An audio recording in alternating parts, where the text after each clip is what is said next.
Hey everyone, I'm Mark Newfang of Newfangled Desserts, and welcome to my kitchen. I am here today making a traditional Irish dessert called the Irish apple cake with custard sauce. I got this recipe online from cookingclassy.com, and I will be sure to share a link to the recipe in the notes below once this video is posted.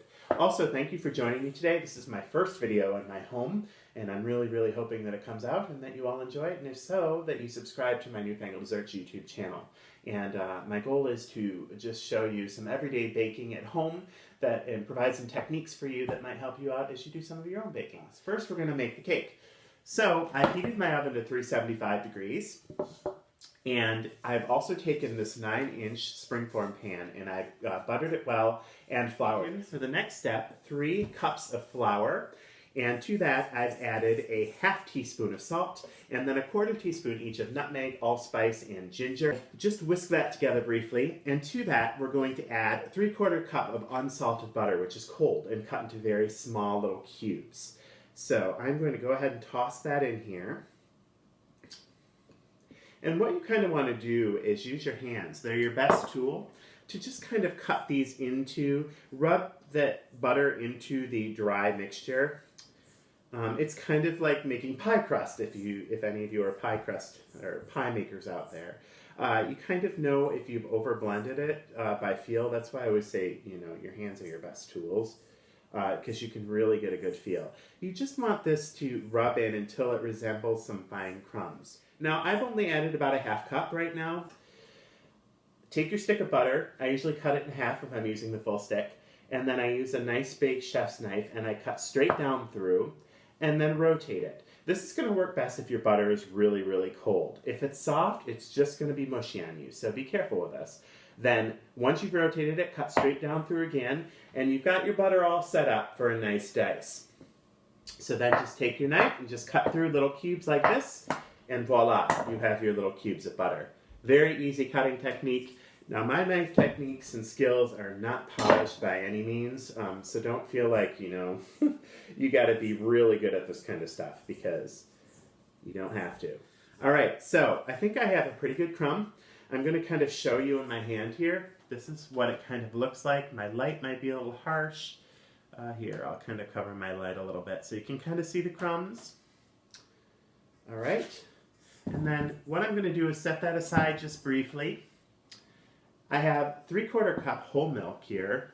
When you're baking, I would strongly suggest you always use whole milk, unless the recipe specifically says otherwise. You really want that full fat. You don't want to use skim milk in a cake. It just doesn't work as well. I'm adding 2 eggs to this. Now what I did is kind of a no-no in the baking world. I just added mine right to my milk. What you really should do whenever you're baking, when you're cracking an egg, it's really advisable to crack it into a separate bowl. That way, if you have any kind of eggshell or anything like that that falls into your batter, it's not going to get mixed into your batter. You're not digging it out with your fingers.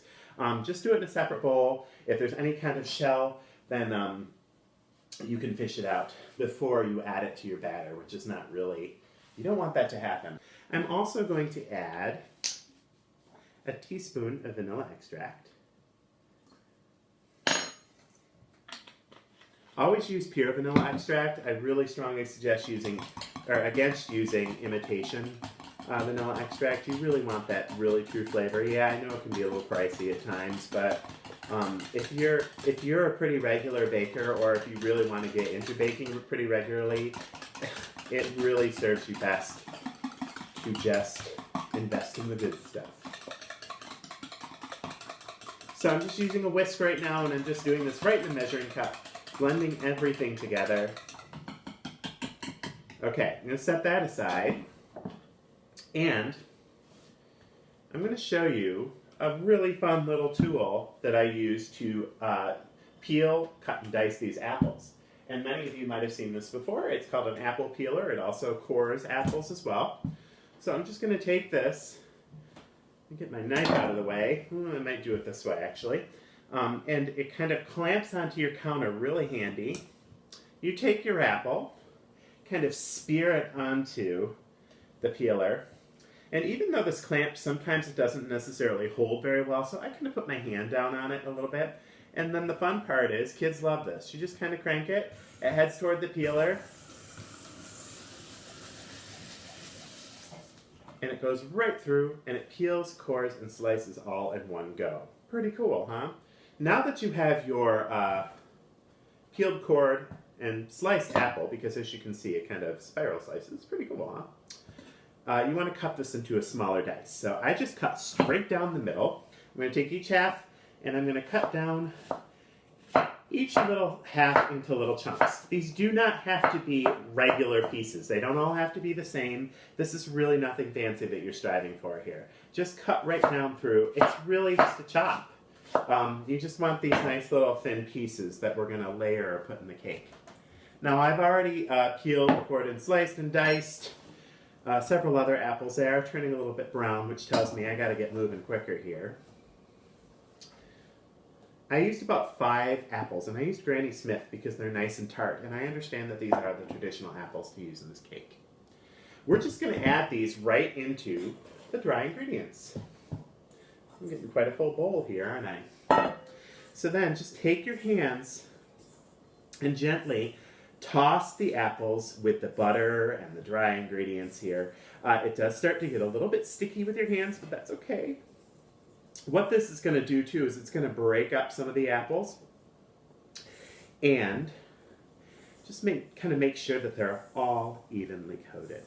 And then you're going to take that milk and egg and vanilla mixture that you've gotten all together, and you're going to pour this over the top. So this is going to make a nice batter. As you can see, this is really nice. It's a nice, easy recipe. I'm going to take my spatula now. The recipe does say to use your hands, but my hands are already getting kind of sticky. And I'm going to take this large spatula and just kind of mix it myself.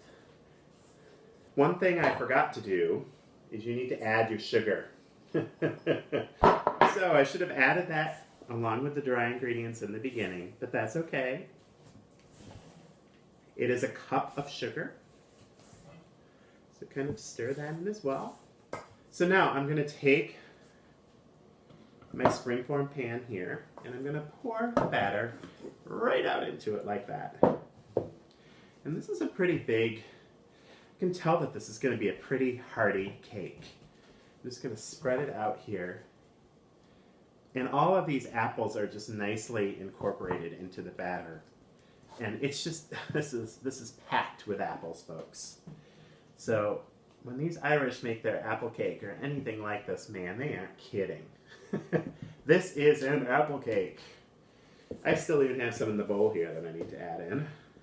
Now, I like to use a nice spatula to kind of smooth it out. I'm going to tip this so you can kind of see it. Just kind of to smooth out the batter a little bit. Tip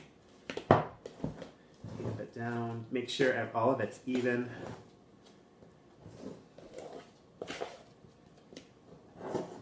All right, so just when we think we're done, there is one final piece to this cake, and that is a cinnamon sugar. I think I have just enough. 2 tablespoons of sugar. Matter of fact, I know that's a tablespoon. I'm just going to dump that right in there. And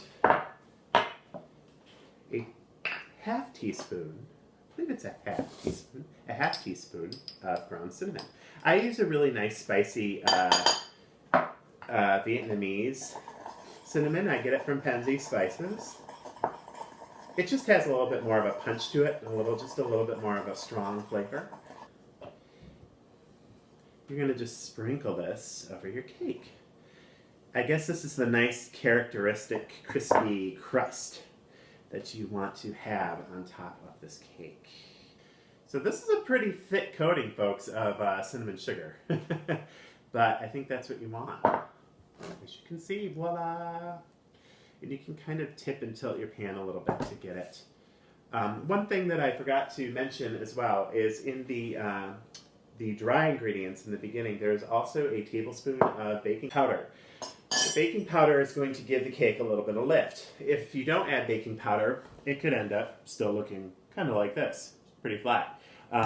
Some cake recipes use a mixture of baking powder and baking soda. And the combination of those two leavening ingredients is going to produce the, whatever quantity is in there is going to produce the amount of lift and leavening that you need for your cake.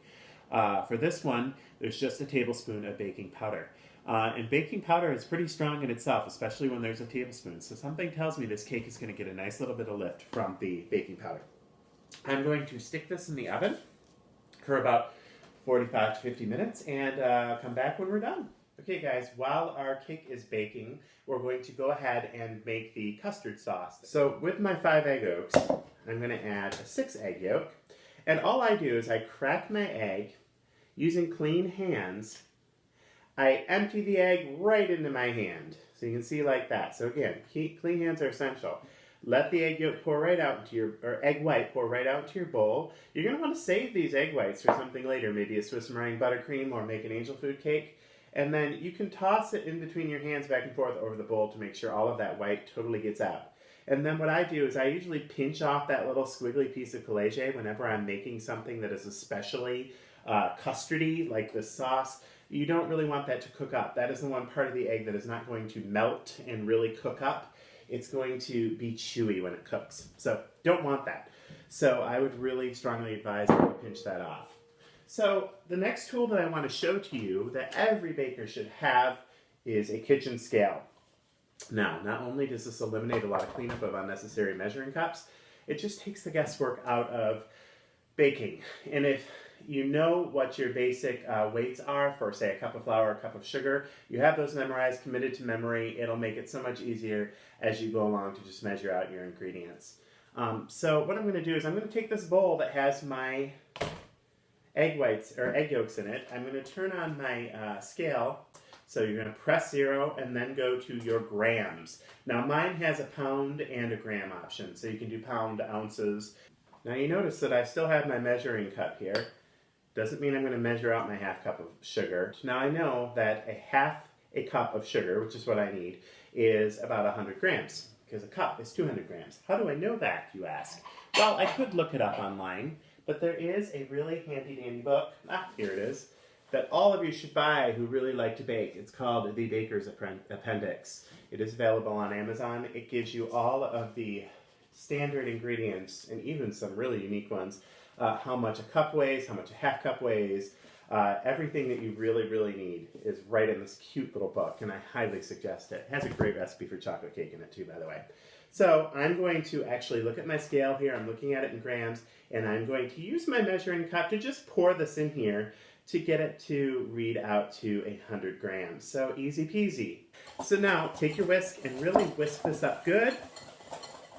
An important thing to note with sugar, one of the properties is that it pulls some moisture out of any given ingredient. So if you're adding sugar to egg yolks, you want to really start whisking it as soon as possible, because in essence, it kind of starts burning those egg yolks and starting to draw the moisture out.